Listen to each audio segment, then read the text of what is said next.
Welcome back to the deep dive. Today we are putting aside the dreamlike imagery of Xanadu and getting straight into the brilliant, brutal, and just incredibly complex reality of one of history's greatest innovators, Kublai Khan. Yeah, when people hear that name, they usually think of Coleridge's poem, or maybe just Genghis Khan's grandson. Exactly. But the actual history Uh, is, well, it's just so much more intricate than a poem. it really is. Our sources, from dynastic histories to military accounts, they paint a very complicated picture. Absolutely. So Kublai Khan, born in 1215, fourth son of Tolui. He wasn't the obvious heir to, well, anything, really. Yeah. Yet he ends up founding the Mongol-led Yuan dynasty in China. So our mission today is to unpack that transformation. How does this nomadic Khan from a fracturing empire become the settled, Sinicized emperor of China? And that's the core tension, right? It's a tightrope walk. He becomes the first non-Han emperor to conquer and rule all of China proper, which he achieves by 1279. An incredible feat. A huge feat. And it means he can't just rely on the old customs of the Mongols. He has to master these incredibly sophisticated Chinese political structures, all while his own family, the traditionalists, are basically calling him a traitor. That's the whole story, isn't it? The struggle between the Khagan and the emperor all in one person. That's the engine of his entire reign. Okay, so let's start at the beginning. His early life, which was just so influential. His grandfather, the Genghis Khan, dies when Kublai is only 12. Right, in 1227. But it's an event 3 years before that, in 1224, that our sources really highlight. The first hunt. The first hunt, yeah. He's 9 years old, out near the Ili River with his brother Munka, and according to Mongol tradition, after he makes his first kill, Genghis Khan himself performs the ritual. Smearing fat on his finger. Exactly. But it's what he says that matters. The quote is, "The words of this boy Kublai are full of wisdom. Heed them well. Heed them all of you." Wow. I mean, that's about the biggest endorsement you could possibly get in that world. It's everything. It basically signals to the entire Mongol elite that this kid is different. He's not just a warrior. He's got political smarts. And that early confidence, it allows him later to explore non-Mongol ways of governing. And he needed that intellect pretty quickly. He gets his first real administrative job in 1236. His appanage, yeah. An estate in Hebei with 10,000 households, his first test. And it was a total failure at first. Complete disaster. He delegated authority to local Mongol officials who just, well, they stripped the land for everything it was worth. Corruption, crazy high taxes. So the peasants fled. The peasants fled, the tax base collapsed. It was a mess. But this is where we see that Kublai pragmatism kick in. He doesn't just blame his subordinates. He takes personal control. He brings in new officials. His mother, Sorgatani Beki, helps, and they slash the tax laws. And sources say the peasants actually came back. They did. He learned his lesson, and it was a big one. You can't govern China like the steppe. You need stability, low taxes, and Chinese expertise. That lesson becomes the foundation of his entire strategy. Which leads him to build this incredibly multicultural court. He starts actively seeking out Han Chinese talent. Immediately. In 1242, he invites Haiyun, who was the leading Buddhist monk in northern China, to his camp. Haiyun even names his son Zhenjin, which means true gold. A huge sign of respect, and Haiyun then introduces him to Liu Bingzong. This guy was amazing. A Buddhist monk, but also a painter, a poet, a mathematician. And crucially, an urban planner and a master of Chinese statecraft. He was the intellectual bridge for Kublai. And Kublai also brought in scholars like Zhaobi. It's a deliberate strategy, isn't it? Oh, completely. He's balancing his court. Mongols, Turkic people, Han Chinese. He's building a meritocracy out of pure necessity, and that becomes the model for the Yuan dynasty. But all this cultural engagement pulls him into some serious religious drama. The conflict between the Taoists and the Buddhists. It had been simmering for a while. The Taoists were getting powerful, taking over Buddhist temples. And Kublai had to solve it. He did. In 1258, he calls this huge conference. It wasn't just about theology, it was political. Which religion gives him the best ideological framework to rule a settled state like China? And the decision was decisive. Brutal, yeah.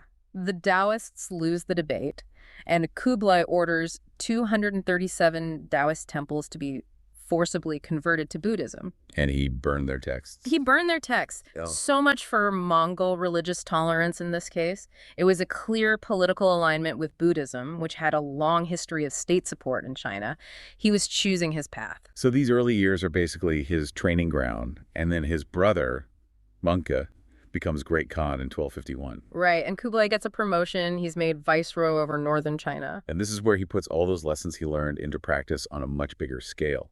Exactly. He boosts agriculture, he spends on social welfare, he builds up cities like Xi'an, and all of this good governance earns him a lot of credit with the local Han warlords. Which, as we'll see, becomes absolutely critical. It's the key to his power base. Then, in 1259, everything changes. Mengke dies during a campaign in Sichuan. And Kublai is in the middle of a siege. So what does he do? He keeps his brother's death a secret. A brilliant, calculated move to keep the army's morale up. He even cuts a quick peace deal with the Song. But then he gets back north and finds out he's been outmaneuvered. Totally. His younger brother, Bok, is back in the Mongol capital, Karakorum. He's called a traditional Kurultai, the Council of Nobles. And they've named him the new Great Khan. Yep, and according to traditional Mongol law, his claim is the legitimate one. But Kublai has different ideas. And different advisors. His Sinicized staff tell him to claim the throne based on his own merit and, crucially, his control of the resources in northern China. So he calls his own Kurultai. His own Kurultai. In April 1260. Fewer royal family members are there, but he has the backing of China and Manchuria. He has the money and the food. And that's the split. Two brothers, both claiming to be the Great Khan. That's the start of the Toluid Civil War. 4 years of brutal fighting. And it wasn't just about power, it was an ideological war. Settled empire versus nomadic tradition. The old capital, Karakorum, was basically destroyed in the fighting. It was. And Kublai used his biggest weapon, his control over the food supply.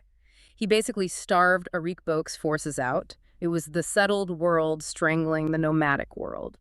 Bok finally surrenders in 1264, but a key event happens during the war that completely changes Kublai's perspective. The rebellion of Litan in 1262. Right, a Chinese governor who rebels. No. But the real problem was who he was connected to. His father-in-law, Wang Wentong, he was one of Kublai's most senior and trusted Han Chinese officials, and he was executed for it. So that betrayal leaves a permanent scar. A deep one. It creates this institutional distrust of ethnic Han officials, especially those with military power. From then on, he makes sure that real military authority stays in Mongol hands. That's a huge paradox, isn't it? He needs Han expertise to run the country, but he can't fully trust them. It's a problem he grapples with for his entire reign. The Civil War also completely emptied the treasury. Oh, totally.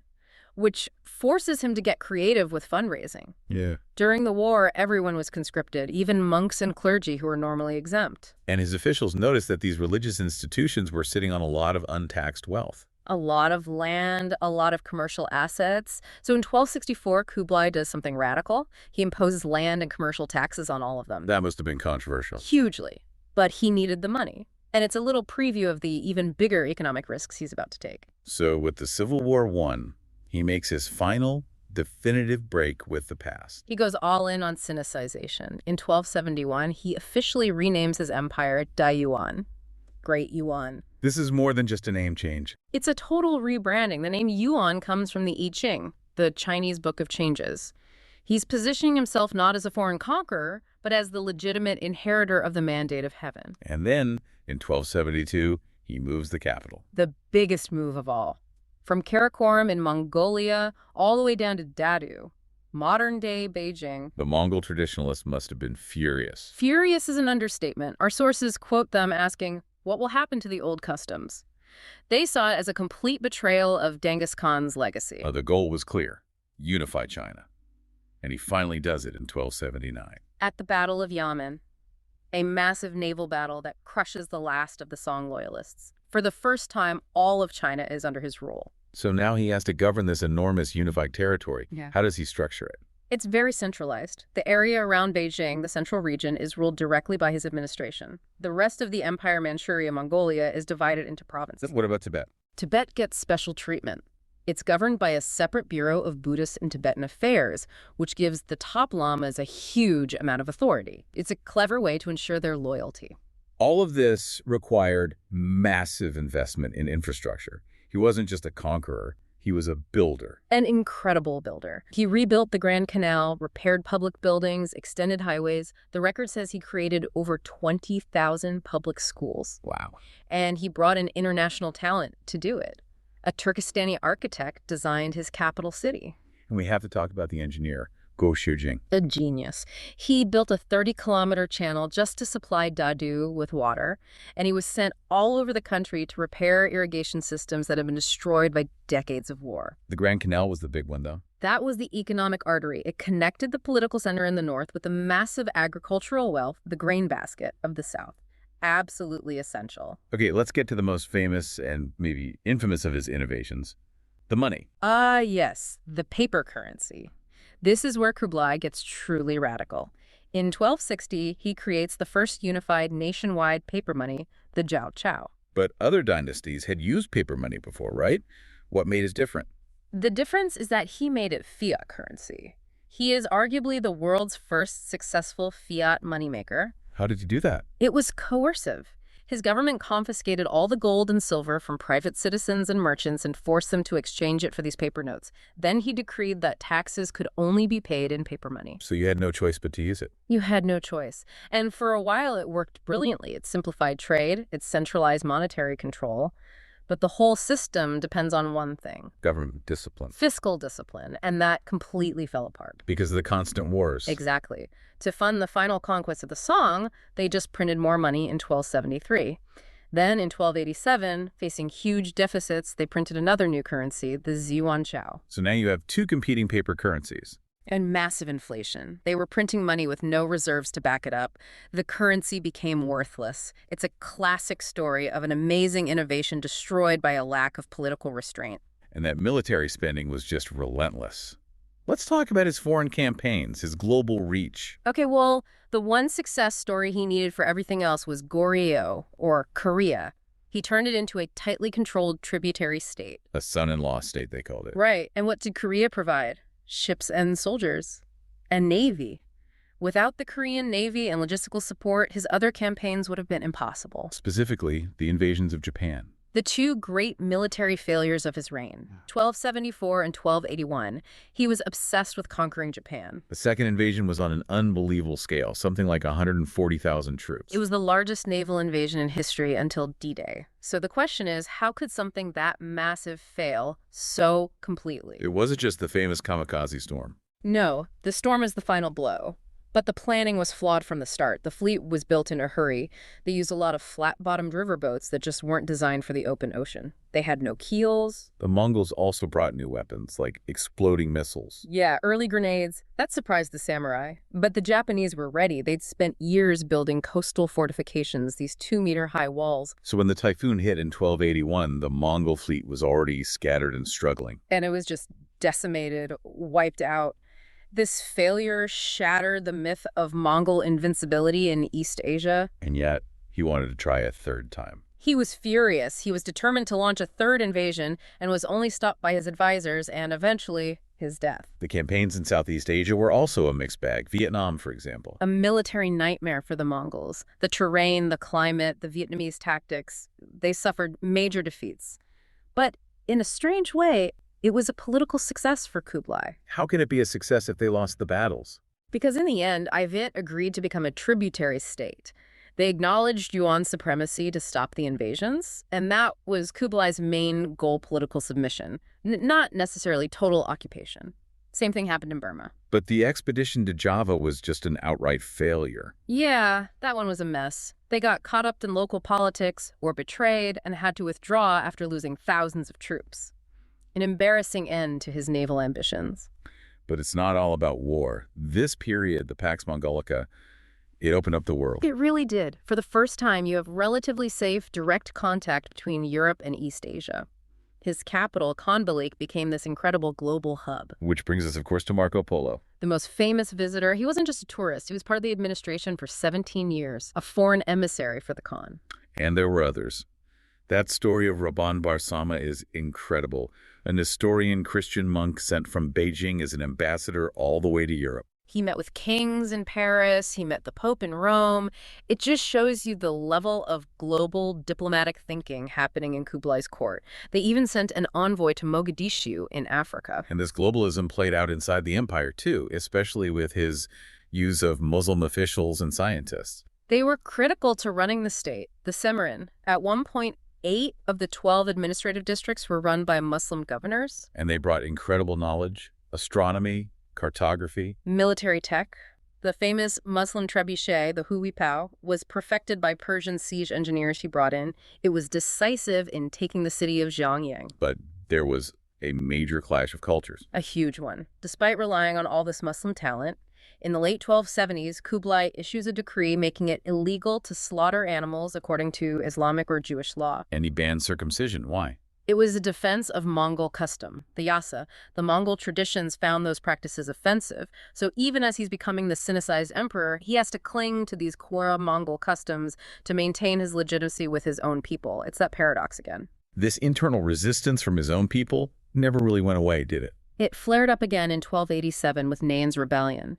Nayan was another descendant of Genghis Khan's line, a traditionalist, and he saw Kublai's bureaucracy as a betrayal. And Kublai, even though he was getting old, he led the army himself? He was a commander to the very end. He crushes the rebellion. And Nayan's execution is really telling. How so? He was executed in the traditional Mongol way for a prince smothered under felt carpets so that no royal blood was spilled. Another nod to the old customs, even while punishing someone who was fighting for them. The last years of his life seem incredibly sad. They are. He suffers immense personal loss. His favorite wife, Chabi, dies in 1281. Then his chosen heir, his son Zenjin, dies in 1286. And he just withdraws. He becomes a recluse, his health completely fails, he becomes, as one source says, grossly overweight, suffering from gout and diabetes. Which is attributed to his diet. The traditional Mongol diet, very heavy on meat and alcohol. He tried every kind of doctor and shaman, but nothing worked. He died on February 18th, 1294. He was 78. A monumental reign. And he did ensure a smooth succession, passing the seal to his grandson, Timur. So when we look back at this incredible 34-year reign, what is the ultimate legacy? I think the long-term impact on the definition of China is profound. By creating the Yuan dynasty and ruling from Beijing, he establishes a precedent for ruling Tibet, Manchuria, and Mongolia as part of a China-based empire. He basically draws the map for future dynasties. Exactly. The later Qing dynasty builds directly on the model that Kublai created. He was a global innovator who fundamentally changed the geopolitical landscape. Which brings us right back to that central tension. He conquers and unifies China, creates this incredible state. But his greatest struggle wasn't against the Song or Japan. It was against the old customs of his own people. It was. He alienated his base, and that led to the permanent fracture of the greater Mongol Empire. So the question we want to leave you with is this. Do his bureaucratic and cultural successes in China outweigh the military cost and the internal disunity they caused? What really defines his reign in the end? The Sinicized emperor of China, or the fractured Khagan of the steppes? A question that defines empires. Thank you for joining us for this deep dive into the contradictory brilliance of Kublai Khan. We'll see you next time.